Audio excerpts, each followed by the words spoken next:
Discussion keeps the world turning. This is Roundtable.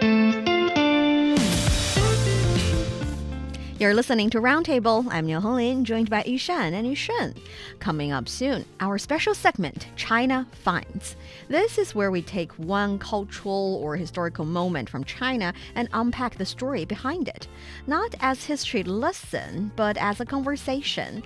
Because culture isn't something frozen in a museum. It's something people keep rediscovering and reinventing. We step into today's China Finds. Think history is behind us? Think again. Timeless discoveries, modern meanings. This is China Finds. Ooh, China Finds, our special segment. Let me correct myself, Yushan special segment. So, today we're starting with a small detail that opens a very big window into China's culture and history. And I think for me, at the first glance, it feels like a very niche story that's also only happening the recent couple of years. Yeah. But once you look closer, it reveals something much larger about how history continues to shape today's life and how especially the younger generation see history and even interact with history in a little bit weird way. A little bit weird is a very humble and friendly way to put it. Some people find it offensive, to be honest. But yeah, that's something I noticed during the past Qingming Festival. As it rolled out and everybody just kind of passed through it in the past weekend, it's really a time that's traditionally all about visiting family graves and cemeteries and paying your respects. It's a time that should be less active in a way, but young people in China nowadays, they find and really navigate a different kind of ritual during this special time of the year. What they did, instead of just heading only to their ancestors' tombs, many are making their way to the resting places of historical figures. And they're not just showing up quietly, they're bringing gifts, sometimes in a playful, that even makes you laugh and symbolic kind of way. We call it playing abstracts, 玩抽象, that feels like having a very intimate and interesting conversation with the historical icon that they really respect. That doesn't really sound very appropriate. Yeah. Standing in front of That's what a lot of people are commenting too. Mm-hmm. So today I really want to dig into this a little bit in the China Finds episode and look into just why are these young people connecting with history in this particular way, and what might it tell us about really how the cultural traditions are being continuously passed on here. So let's get into it. Just hold on a second. I feel old at this moment, but I'd like to lay the ground a little because when we talk about the fact that it's being a little disrespectful in the sense that you're playing with certain anecdotes that you read from a certain historic or maybe even fictional book that is telling the story of this historical figure, and based on that, you figure out things that you want to do in front of the residing place of these people. It sounds a little strange, but the background I'd like to lay here is that we often think visiting the tomb of ancestors or the past family members is something very solemn and sad. But for the younger generation these days, I do not think it's already always the case. We see a lot of young people using that moment as a visiting family member, no matter whether or not they're present or passed away, kind of experience. So instead of making it very serious, wearing black, bringing the appropriate flower, they would also bring the kind of food that the past family member would enjoy. They bring their favorite snack to the ancestors. They tell fun stories, like having a conversation with the people sitting right in front of them. Right. So this is already not a must be serious kind of moment. It's more like an intimate moment that I'm sharing with my ancestors. So when they are doing that, this common tone or vibe is already making the visiting ancient figure or historical figure, someone that they see as icon, something not that serious. Yeah, and thank you for the explanation here, Honglin, because that's also why I don't feel like this is disrespectful or inappropriate, because first of all, it's not really part of their family or ancestor. They are trying to perform this new style of tomb sweeping at. Second of all, it's purely out of these young people's kind, if not very personal reasons that they're there, and they're there to show respect out of all other purposes. So there's no foul intention behind any of these practices. For example, let me give you a quick look at what they're doing. Take Cao Cao, for example. He is a very powerful warlord and a political leader at the end of the Eastern Han Dynasty between the 2nd and 3rd century. And he's known for laying the foundation of the states of Wei during the Three Kingdoms period. And we see the figure of Cao Cao in a lot of TV adaptations from the very famous Chinese literature.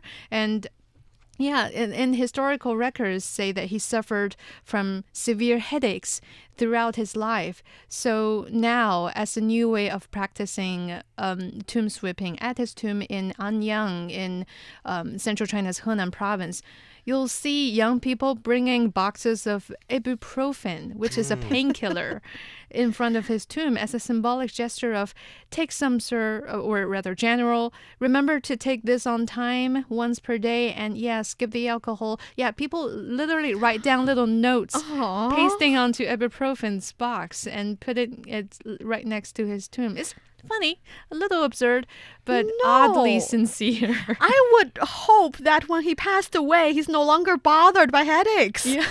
Oh, that makes sense too. Right. But I can kind of get it. What are some other fun gifts they're giving? Oh, gift. That is a strange way of saying this. What are some other things they're doing in front of these sites? Well, these are the I wish I can take care of you in a modern way kind of gesture. Then there are gifts that are trying to quote unquote rewrite history in a symbolic way. For example, we also in around the same time period of Cao Cao, there's another historical icon called Zhuge Liang. He was a legendary chancellor and strategist of the Shu Han during the Three Kingdom period. And at his tomb, people leave high-speed rail tickets from Chengdu to Xi'an. Why Chengdu to Xi'an? It's a nod to his famous northern expedition campaign that he himself never really got to complete in his lifetime. So it left a regret to Zhuge Liang, the historical figure. So the younger generations are like, you know what? We completed the route for you, and here is a proof of it. Please take it as a way of fulfilling your regret of never being able to do it yourself. That's dedication. That's love. In a way, yeah.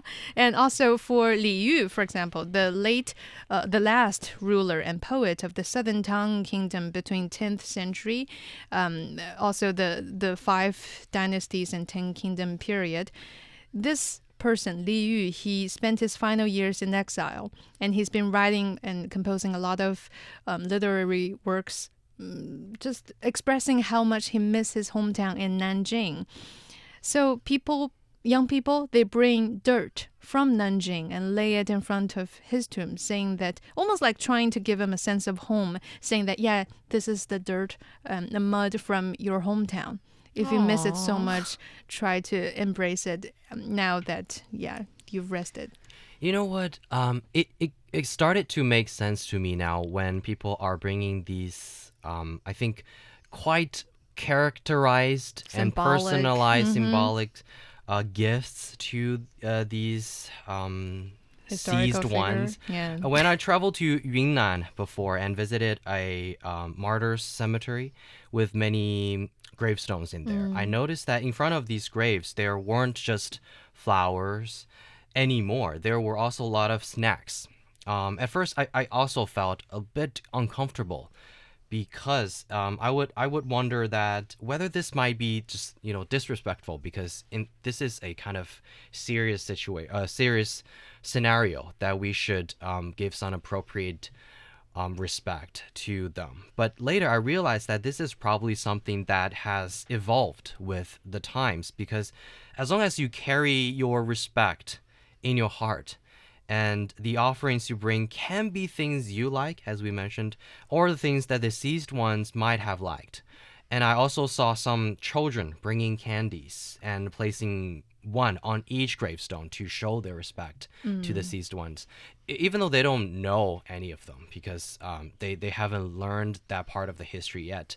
So I think it is the modern way, or young people's own way, to, I think, show their respect and pay their respect to these people. And we don't really need to stick to that previous kind of mindset of we all need to Follow certain type of ritual. Yes, and this is, I think, the new way of the ritual. Yeah, and it's interesting you mentioned that how young people are leaving candies and other type of snacks as gifts in front of the cemetery, because in front of the General Huo Qibing's tomb, who died in his early 20s, people, young visitors of his tomb, actually bring snacks, chocolate, candies, because they resonate with him as someone, perhaps a college student, a university student, who learn about, he perished at a young age, so he must,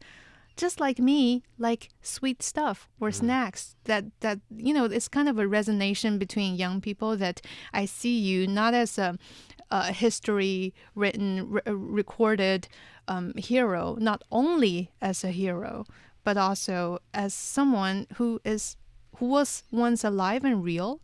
Only that I born thousands of years after you doesn't mean that you remain lying cold in between lines.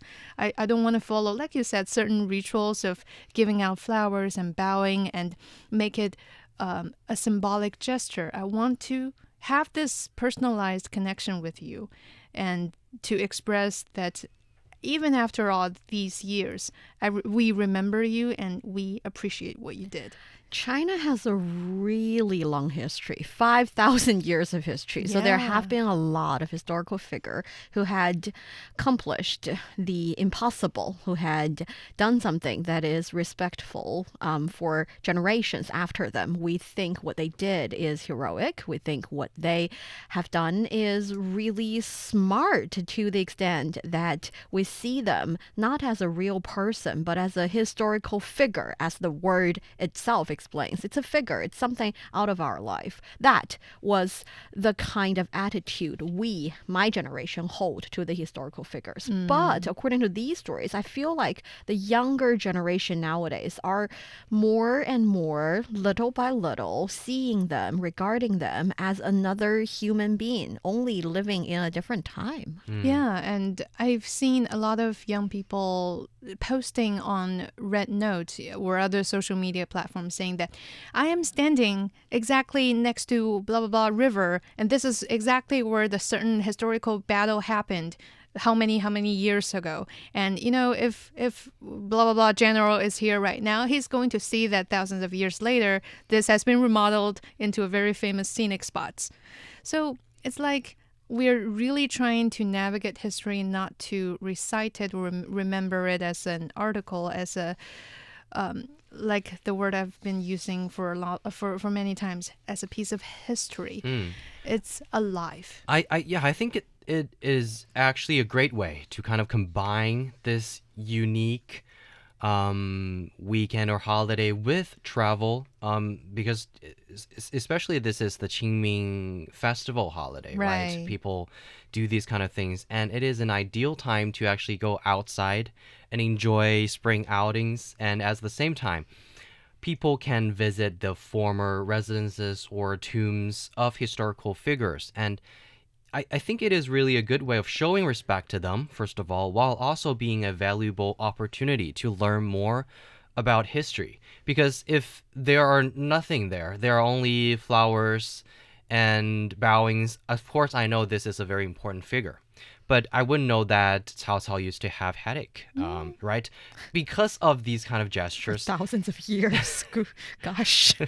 But anyway, this is kind of anecdotes or like the stories of these specific figure that they have, and it is also making people, I think, also creating a huge influence on people who were not very familiar with that. I have to ask, you're both young. You belong to that generation. But for my generation, we always admire what they did and we learn from them. We respect them for sure. But we didn't used to have this, I almost feel like it's emotional connection with these figures. Maybe it's just one way emotional connection, but it's there and it's for sure driving them to go to a place that is thousands of miles from their home. Of course, they're sightseeing and having fun, but also they're doing this. They're bringing dirt, they're bringing their favorite things so that they believe the historical figure would appreciate. So what's contributing to this shift in mentality? What's making the younger generation truly and genuinely having an emotional connection with these historical heroes? I think in recent years, I've seen, I hope this is not just my personal feeling, but that this is like truly how I feel. I feel like there's been more and more a heavier emphasis put on the fact that we value younger people actively participating in discovering our own history in so many ways, and it's made the access has made lower and made accessible to people of all ages in the simplest ways that possibly delivered to the public out there. For example, TV shows. Like there is one that at the very beginning of this year got very popular. It's called 太平年. In English, it's Swords into Plowshares. That's a very interesting show. Me personally, I haven't watched it because I'm waiting for the best time for me to really finish the entire thing, because I know that once you start, you can't stop. Binge watching, girl. Yeah, but I'd like to have that experience with this show because it documents a very particular time period in the 5,000 years of Chinese history that's often overlooked. But I know that, Yushan, you've already had the chance of watching this show. I watched it, I enjoyed it, and I love it. It is during the time that you actually mentioned it, 5 dynasties and 10 kingdoms period. And it also specifically, it is there are stories around my hometown actually, so I can kind of have that relatable feeling and memories, especially when I visited some of the places around my hometown. I can specifically tell, okay, that is what that historical event happened. And then and these, I think, famous TV dramas really played a really important role on I think attracting people's attention and also reminding people that there are histories happened there, and they are bringing some of the lesser known figures back into the spotlight, especially the figures in these TV shows, and people will just visit their maybe tombs. Some of the tombs can be really, really not that popular. It could be, I think one of the main characters of the TV drama's tomb was just on a little hill with some very, very shallow fence around it. And there were barely people visiting there. But after the TV show was aired, wow, it got totally popular. And then I think, people got the chance to know the history, know the figure, and I think learned a lot of knowledge about this area and about, okay, why this tower got built, why this area is called this name. So it is connecting a lot of aspect of the whole development of that area. Be educated enough to be able to appreciate. Yeah, exactly. And also there are historical records of all angles about a certain icon in our history that's being, out in the public. There's even an app about ancient archives of all the different parts of history and famous literature of our history that's accessible via your phone. So it's all made easier for tourists. Some tourists even just got thoroughly prepared before they go to practice their new style of tomb sweeping. They have absorbed a wide range of materials from academic papers to historical documents and archaeological studies, and even the type of social context that you previously probably couldn't get unless you go visit in local sites. They all get it well carved into their memory before they actually land at that particular spot.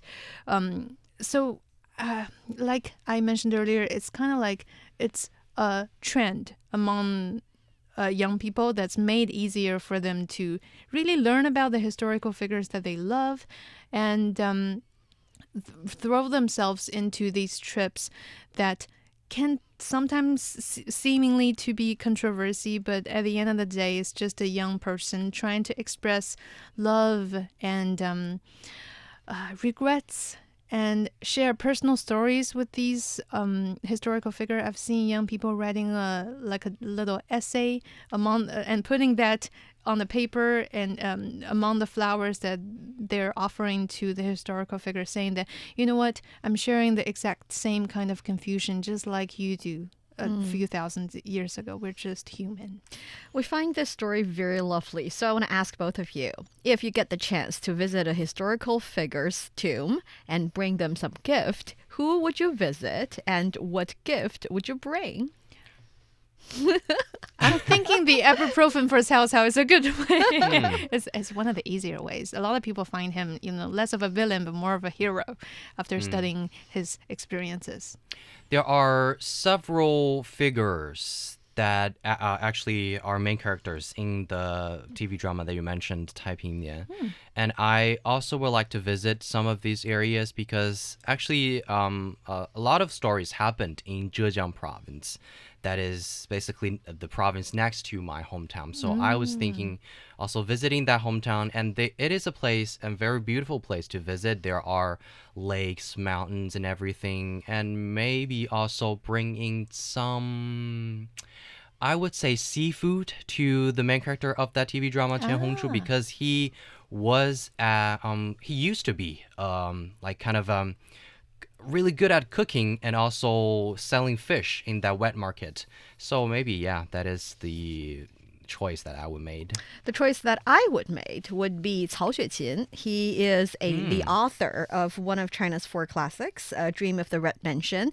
I would bring him my favorite snack and bribe him to tell me whether or not he finished the novel as it is.